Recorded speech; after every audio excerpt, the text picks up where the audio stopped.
Halo, Assalamualaikum warahmatullahi wabarakatuh. Berjumpa kembali bersama channel Guru Hebat. Di video kali ini kita akan bahas mengenai perekrutan guru sekolah rakyat. Ada beberapa poin penting yang perlu kita diskusikan dan sharing bersama ya dalam video kali ini.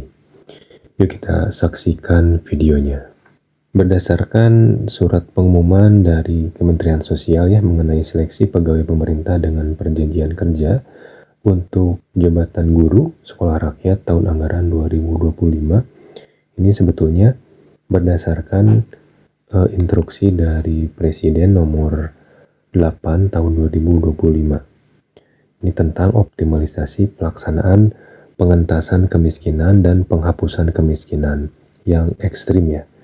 Jadi intinya Presiden itu ingin agar program ini bisa meminimalisir angka kemiskinan atau bahkan penghapusan ya, terutama di daerah kemiskinan yang sangat ekstrim gitu ya.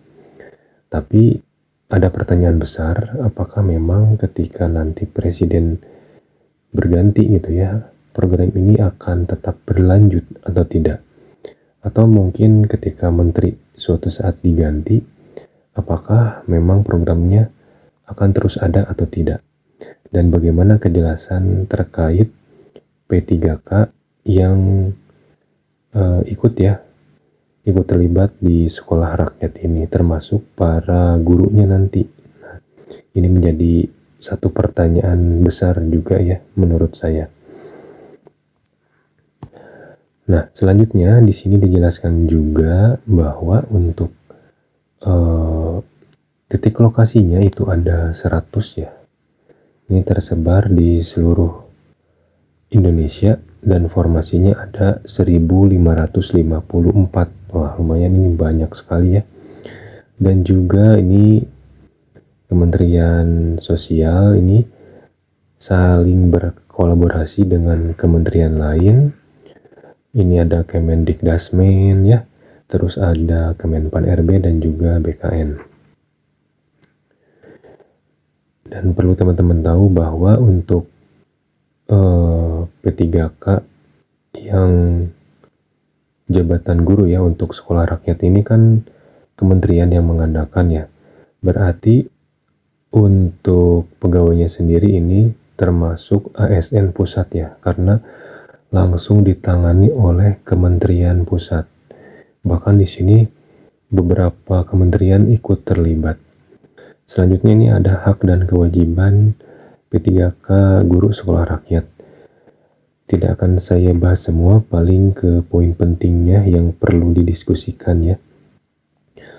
Nah, di sini yang pertama, nanti ketika kita lulus ya menjadi guru di sekolah rakyat ini statusnya ASN, mendapatkan gaji pokok dan juga tunjangan. Di sini tunjangan banyak ya.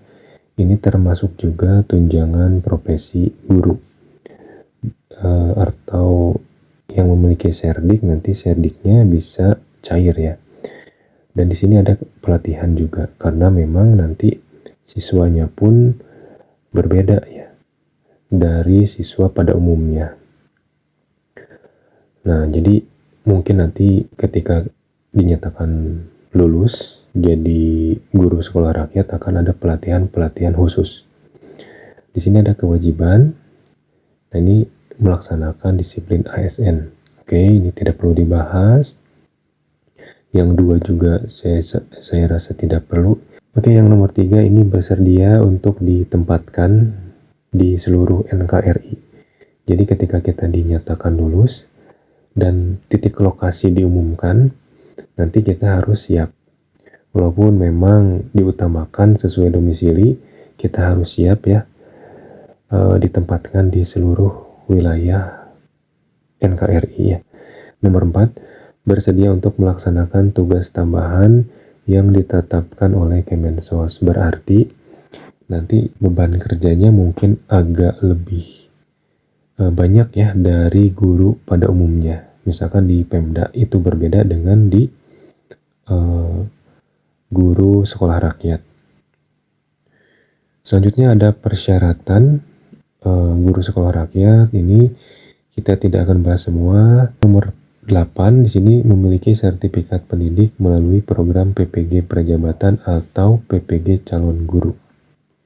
Sehingga ini merupakan kesempatan yang sangat besar bagi lulusan PPG untuk menerima tawaran ini. Ini tawaran mungkin belum tentu datang setiap tahun ya teman-teman.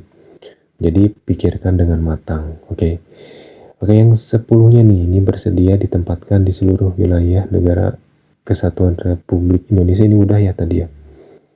Oke, kita lanjutkan lagi.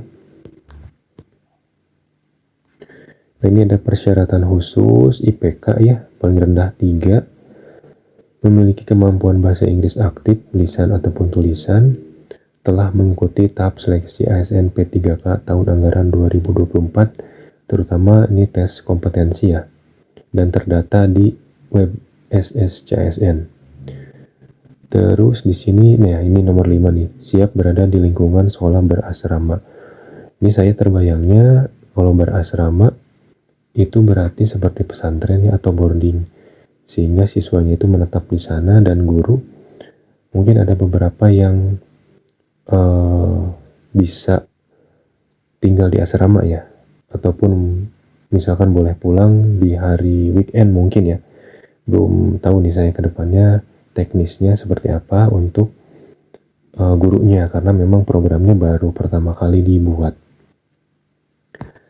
Dan untuk tahap seleksinya sendiri ini dilaksanakan oleh Kemendikdasmen. Ini diambil dari nilai seleksi kita ketika tes kompetensi ya. Kalau PPG Prajabatan itu tes kompetensi yang tahap 2 kemarin, nanti nilainya dilihat dari sana tanpa afirmasi. Jadi walaupun punya sertik itu tidak dihitungnya adalah nilai murninya. Nah, nanti kalau misalkan kita lulus ini akan lanjut ke tes kompetensi tambahan. Ini kalau nggak salah 3 kali formasi ya, jadi mirip CPNS. Jadi nanti misalkan satu formasi yang dibutuhkan, nanti dilihat dari tes kompetensinya, 3 terbesar itu siapa akan masuk ke seleksi kompetensi tambahan. Nah, nanti yang diteskannya itu apa? Ada psikotes, ada tes kemampuan bahasa Inggris, dan juga wawancara. Untuk psikotes ini dituliskannya di sini secara daring, jadi mungkin perlu dipersiapkan juga ya teman-teman. Dan terutama di sini nih ada tes kemampuan bahasa Inggris, apakah memang melampirkan sertifikat TOEFL saja ataupun nanti dites wawancaranya bahasa Inggris. Ini belum tahu juga ya. Mungkin kedepannya akan ada pemberitahuan sebelum seleksi kompetensi tambahan ini. Nah, ini berikutnya adalah penetapan hasil seleksi. Jadi nanti untuk hasil seleksinya ini akan diintegrasikan dengan aplikasi dari BKN ya. Terus pengumuman hasil seleksinya nih dari ini di kementerian langsung berarti ya. Dan yang menurut saya berat itu adalah poin A-nya teman-teman. Di sini bagi calon guru yang dinyatakan lulus menjadi guru sekolah rakyat, maka statusnya dikeluarkan dari keikutsertaan pada seleksi ASN P3K Guru tahun 2024 formasi Pemda. Ini sesuai dengan konfirmasi kesediaan yang disampaikan pada seleksi bakal calon. Jadi kalau misalkan lulus dua-duanya, ini harus mengundurkan diri dari yang Pemda ya, P3K Pemda. Sedangkan jadwalnya ini kan saling tumpang tindih menurut saya, itu yang jadi pertanyaan besar. Dan yang membuat bingung itu yang poin ini ya, menurut saya. Apakah lanjut Pemda atau daftar guru sekolah rakyat? Karena jadwal yang berbenturan ya menurut saya. Mau ambil sekolah rakyat takut keterima di Pemda ya. Kalau nggak diambil Pemda takutnya nggak lulus tapi ingin ikut guru sekolah rakyat. Nah, ini yang membuat saya bingung sebetulnya terkait poin yang A ini. Lalu yang B, bagi calon guru yang dinyatakan tidak lulus pada seleksi calon guru sekolah rakyat, ini masih dapat melanjutkan keikutsertaannya pada seleksi ASN P3K guru ya tahun 2024. Jadi kalau misalkan yang sekolah rakyatnya seleksinya tidak lulus gitu ya, berarti kita masih bisa lanjut di P3K Pemda gitu. Awalnya saya juga sempat kepikiran bahwa sudah ikut saja untuk ini ya sekolah rakyat. Kalau misalkan keterima Pemda, saya akan mengundurkan diri yang sekolah rakyat. Ternyata dari aturan ini nggak bisa teman-teman ya. Jadi kita harus memilih dari awal dan wajib ya mengkonfirmasi apakah kita akan bersedia untuk mengikuti tes sekolah rakyat atau tidak gitu. Dan ketika kita memilih itu tidak ada yang salah ya, dan tidak berdampak ke depannya sebetulnya. Oke, yang nomor 4 ini, nah ini guru sekolah rakyat ini akan di bawah naungan Kemensos ya, gitu. Ini langsung dari Kementerian Pusat. Nah ini dia untuk jadwal seleksinya, ini sudah tertulis dengan jelas sekali ya. Kalau misalkan di daerah saya itu P3K Pemda itu dari tanggal 16 sampai 30 Juni teman-teman. Pemda ini sangat bentrok dengan jadwal di seleksi guru sekolah rakyat gitu ya. Nah selanjutnya ini tentang rekrutmen guru lagi di sekolah rakyat ya. Di sini juga dijelaskan kembali beberapa poin. Nah di sini ada nomor 3 terutama ya. Diutamakan guru dan tenaga kependidikan yang berdomisili berdekatan dengan lokasi sekolah rakyat. Jadi sebetulnya kalau misalkan ada guru yang keterima ya sekolah rakyat dengan formasi tertentu, itu kemungkinan besar akan ditempatkan sesuai domisilinya. Namun kalau misalkan gurunya itu terlalu banyak yang domisilinya sama, mungkin akan disebar ya. Makanya dituliskan dari awal bersedia untuk ditempatkan di mana saja di seluruh wilayah negara Republik Indonesia ya. Nah ini di poin ke-6 dijelaskan juga mengenai hasil rekrutmen katanya ya. Hasil rekrutmen ini sebanyak 3 kali jumlah dari jenis jabatan dari kebutuhan yang diharapkan sudah diterima sekretariat bersama sekolah rakyat. Nah ini berarti ini 3 kali formasi ini akan mengikuti nih ya tes psikologi. Nah ini ada tes TOEFL dan juga wawancara. Berarti teman-teman harus dipersiapkan ya latihan TOEFL nih untuk tes guru sekolah rakyat ini, dan juga coba cari referensi mengenai tes psikologi, dan wawancaranya kemungkinan besar bahasa Inggris ya. Dan ini selanjutnya adalah 63 lokasi sekolah rakyat di masing-masing lokasi ya. Ini ada tertera formasi atau lokasi dari provinsi, kabupaten, dan kota nih ya. Ada 63 ya. Nanti mungkin akan bertambah ya. Karena dituliskan 100 lokasi ya. Ini baru ada 63, nanti ada penambahan. Untuk informasi terbaru dari IG-nya Kemendikdasmen, itu ternyata masa konfirmasi kesediaan diperpanjang sampai dengan tanggal 15 Juni ya. Jam 8 malam teman-teman. Jadi masih ada waktu ya.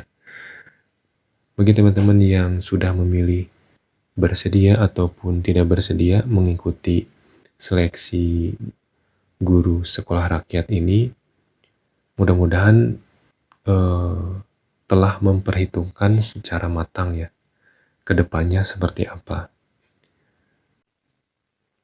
Lalu bagaimana pendapat teman-teman terkait seleksi guru ya untuk sekolah rakyat ini? Boleh nanti diketik di kolom komentar ya, kita diskusi bersama di sana. Tapi untuk menurut saya pribadi, sebetulnya ini programnya bagus banget ya, memberikan peluang bagi guru ya, terutama dari segi kuota formasi yang bertambahnya 1.500 sekian, sehingga kita dapat peluang formasi lebih ya dari jabatan yang lain mungkin. Dan juga ini kesempatan bagi mahasiswa lulusan PPG untuk mengikuti seleksi dan menjadi ASN gitu ya. Tapi dilihat dari sudut pandang lain, ini program baru, belum tahu kedepannya seperti apa dan keberlanjutannya terutama ya seperti apa. Apakah nanti 5 tahun ke depan akan tetap diadakan, dan kalau misalkan tidak diadakan, bagaimana nasib gurunya? Apakah akan disebar ke setiap daerah di luar provinsinya misalkan ya, atau di luar domisilinya? Kita tidak tahu ya teknisnya akan seperti apa. Nah, ini yang perlu dipikirkan teman-teman ya. Boleh teman-teman pilih lanjutkan kalau misalkan teman-teman merasa yakin, dan tidak pun tidak apa-apa karena pemerintah sudah meminta kita untuk memilih. Nah, pilihan itu ada di tangan teman-teman. Nah, mungkin itu saja teman-teman untuk video kali ini. Mungkin kita bisa lanjut sharing di komentar ya. Terima kasih. Ditutup dulu. Wassalamualaikum warahmatullahi wabarakatuh.